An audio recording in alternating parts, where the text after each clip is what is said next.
Hello friends, in today's video we will see step by step how the development of education took place during the British East India Company rule.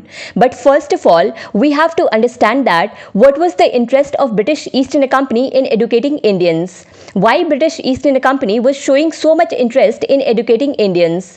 So there were many reasons for this. The first reason was that these educated Indians could be placed on small posts, that is, clerical positions of British East India Company, which was quite cost effective as compared to highly paid British officials. Besides this, British East India Company wanted to create a class that considered Western education and Western culture as superior and work as British loyalists. In fact, they expected that these educated people would appreciate the British rule in India.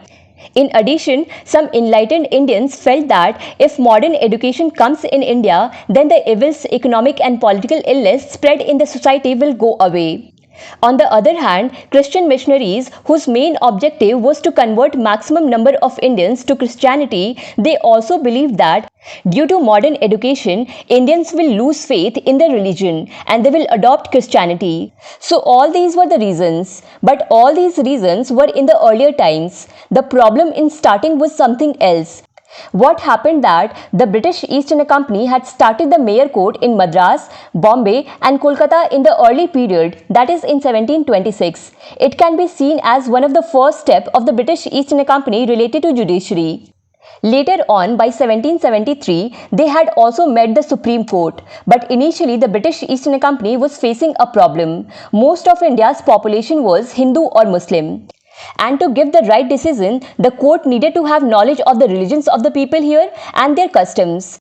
For this, they met two institutes, Calcutta Madrasa and Sanskrit College. This Calcutta Madrasa is still present today and its name is Alia University. And this Sanskrit College is in Banaras and its name is Sampurnanand Sanskrit University. At that time, the Indians studying in these colleges used to help in the administration of the law courts of the British East India Company. Apart from this, the British East India Company had to correspond and negotiate with the rulers of different states of India. For that, they needed knowledge of classical languages and local languages. And in this work also, this institute helped the British East India Company. Now this Calcutta Madrasa was established in 1781.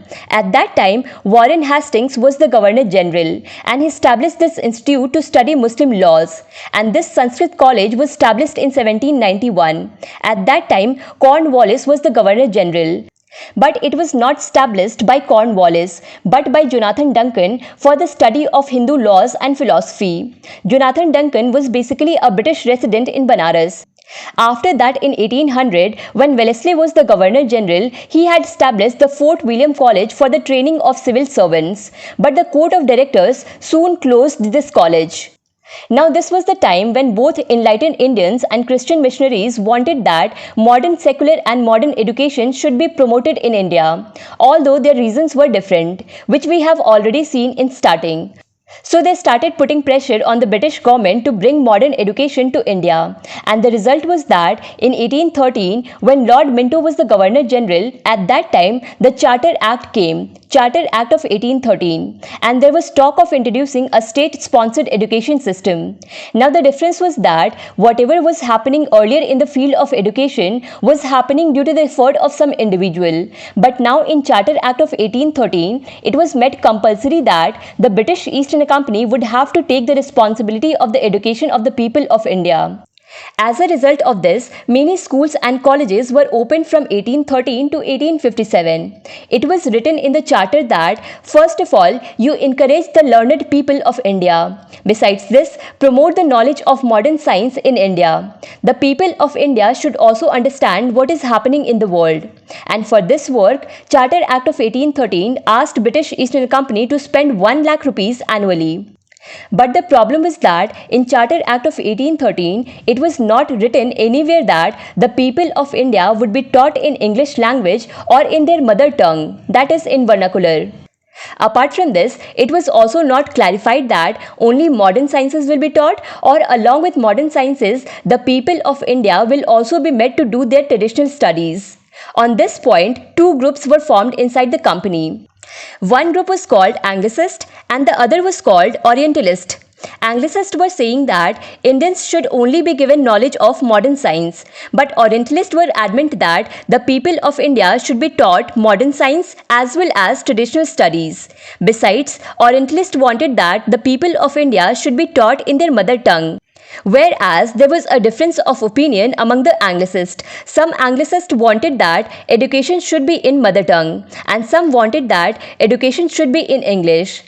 Due to this, 1 lakh rupees, which was to be spent every year in India's education, was allocated for the first time in 1823. But this does not mean that in 1823 the controversy between Anglicist and Orientalist ended.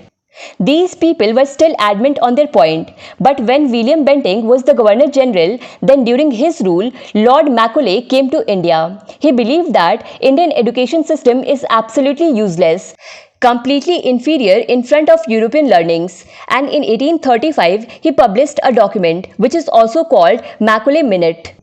Governor General William Bentinck had also approved this document. In this document, Macaulay said in favor of Anglicists, who used to favor English education in India. So it was decided that Western sciences and modern studies would be done in India, and that too in English. Apart from this, one thing more, that this education was going to be available to only few people of India and not to all. Neither this education was to be given to the lower class nor to the entire middle class. Only some middle class people and the higher class would get education, this was decided. The idea was that by educating these people, a class would have to be created whose living would be completely English, who would try to look like the British, and whose way of thinking would be completely English. Indians in blood and color, but English in taste, in opinion, in morale, and in intellect. The purpose of creating this class was that these people should act as interpreters between the government and the common people. The Britishers had educated them, and now it was their responsibility to make Western science and literature accessible to the common people.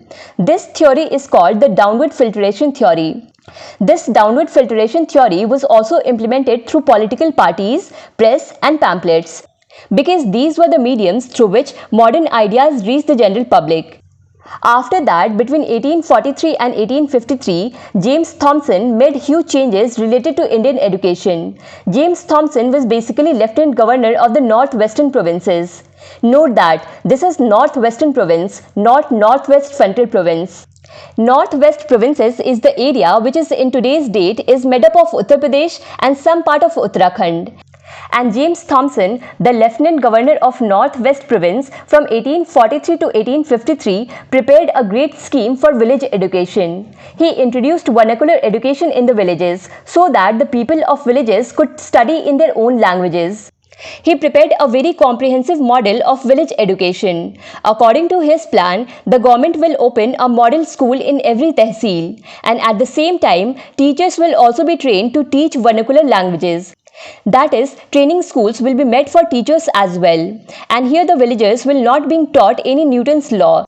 Such subjects were to be taught which were either of their use or could prepare them for work, such as agriculture science, mensuration, etc. Actually, some new departments were set up in the British East India Company, such as PWD and Revenue. So the plan was to put these villagers to work. Apart from this, James Thomson's contribution in the field of technical education is unique. He established India's first technical institute in 1847, which we know today as IIT Roorkee. Earlier, it was named Thomson College of Civil Engineering. Apart from this, Lord Dalhousie also has a contribution in the field of vernacular education, who was the Governor General of India from 1848 to 1856.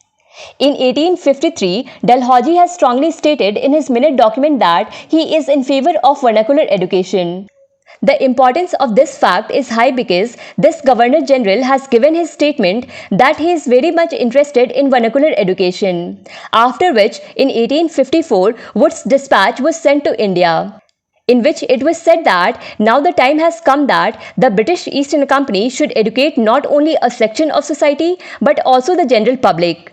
That is, Macaulay's downward filtration theory was rejected by Wood's dispatch.